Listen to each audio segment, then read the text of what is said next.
আল্লাহু আকবার, আল্লাহু আকবার। কি অবস্থা রে ভাই! মানে যাতা, আল্লাহ তুমি রক্ষা করো। যা শুরু হয়েছে, অবস্থা একবারে ভয়াবহ খারাপ।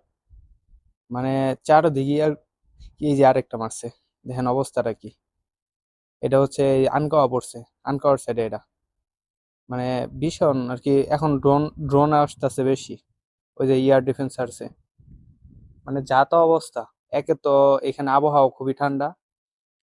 এই ঠান্ডা আবহাওয়ার মধ্যে মানুষের ভিতরে, ঘরের ভিতরে যে থাকবো এটা নাই, সেফটি নাই। মানে খারাপ অবস্থা চলতেছে। ভাই কথা যে বলবো এই সিস্টেমটা নাই, ঠান্ডা হাত পা একদম কাতর হয়ে আইতাছে। দেখেন কি অবস্থা। আল্লাহু একবার, আবার কি মারেনি? এই যে এই এয়ার ডিফেন্সে না আটকে ফেলছে। কি রে ভাই, আজকের রাতটা খুবই আতঙ্কের সাথে চলতেছে।